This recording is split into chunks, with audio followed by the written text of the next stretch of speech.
And welcome to Asian Photography's YouTube channel. My name is Bhavya Desai, and today is all about the GoPro Hero Max. So as you're viewing this video, the Hero Max has just been launched and we've been playing around with it already since the past few days. But apart from this, we also have the GoPro Hero 8, which we'll be reviewing soon. So do stay tuned for that video as well. But today it's all about the GoPro Max, and this is our first review of quick impressions of the same.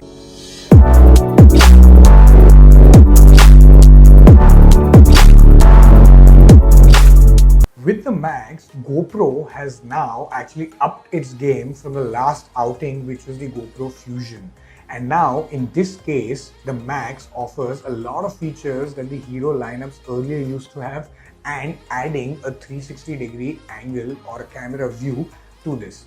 Now, since this is a camera which is targeted towards a lot of adventure sports as well as vloggers, then also a lot of the features are custom built around that.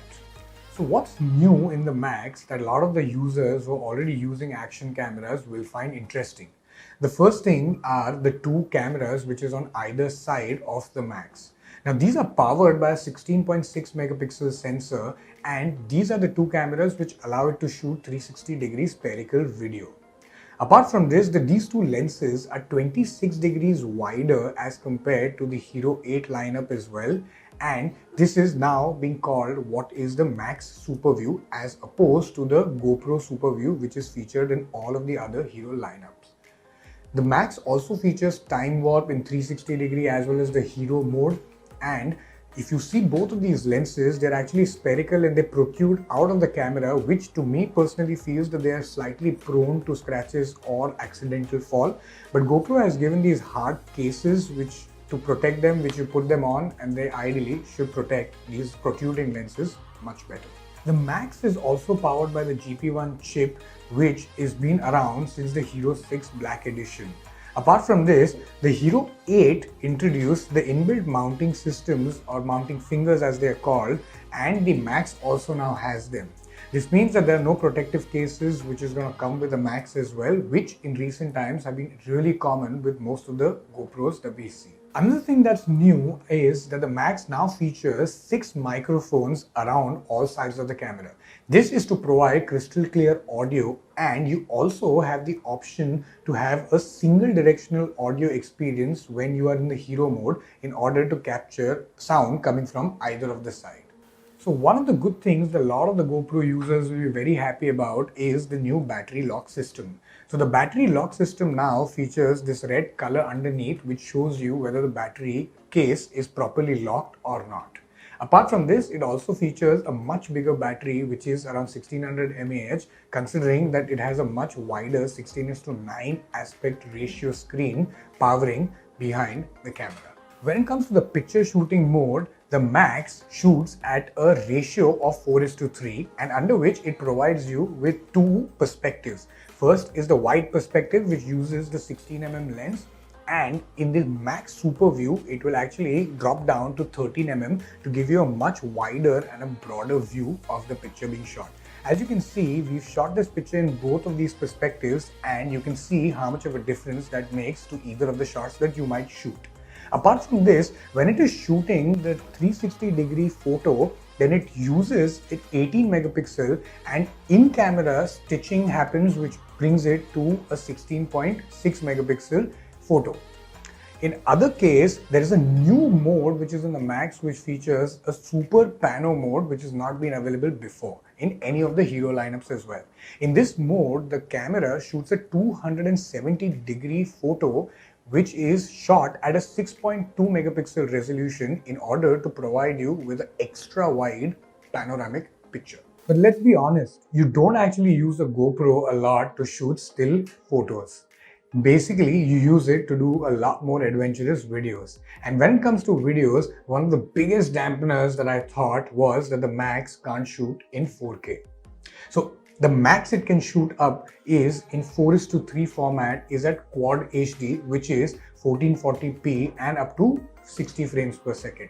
And when it comes to the resolution of 16:9 ratio, then it shoots at a 1080p resolution, again at 60 frames per second, maxing out.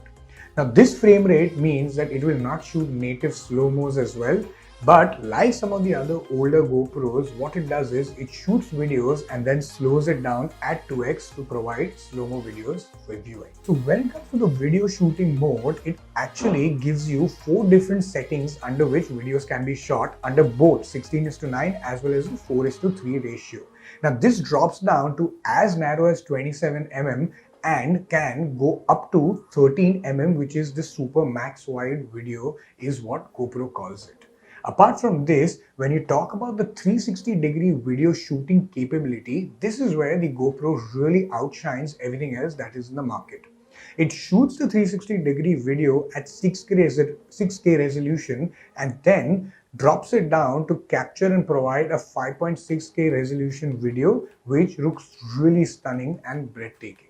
The files are saved in HVC format and the new Max Hypersmooth delivers extremely stable videos. The 180-degree capture feature, also called the Hero mode, allows for an extra margin that helps in stabilizing the content. Another salient feature of the Max, and probably the one that I like the most, is the in-camera horizon leveling. As you can see, we tried to put the camera on an oar and took the raft for a spin and got extremely stable footage from the cameras. As you can see here, the hands are moving vigorously, but the video looks like it has been shot with the camera held steadily in one place. With an improved camera, the Max is able to deliver great low light performance as well, as seen in this picture. For instance, the video is in reality much lesser when it comes to light as compared to what the video has been captured by the camera. So what are my final thoughts on the GoPro Max? Well, it's somewhat of a mixed bag and feeling when it comes to this product. For rupees 47,000, the sort of category that it sits in, I'm not really sure what that is. I mean, don't get me wrong, this is a great camera and a great action adventure camera because it does a lot that what the Hero 8 does, plus adding a dimension of 360-degree shooting, a wider lens, 6 microphones, all of those things really make it a compelling offering. But does that really justify a bump up when it comes to the price as compared to the Hero 8? So I'm not really sure if there's enough to justify a real bump up. For instance, the waterproof depth for this basically is about 16 feet as compared to the 33 feet of the Hero 8. Apart from that, it only shoots up to 2x slow-mo as compared to the 8x of the Hero 8. And the worst and the biggest dampener for me personally was that it doesn't really shoot 4K. So this to me feels more of a trade-off between something that you get which is good and then something which is really being taken back. So the eventual decision to buy the Hero Max boils down to what is it that you're looking for and how happy will you be in that trade-off.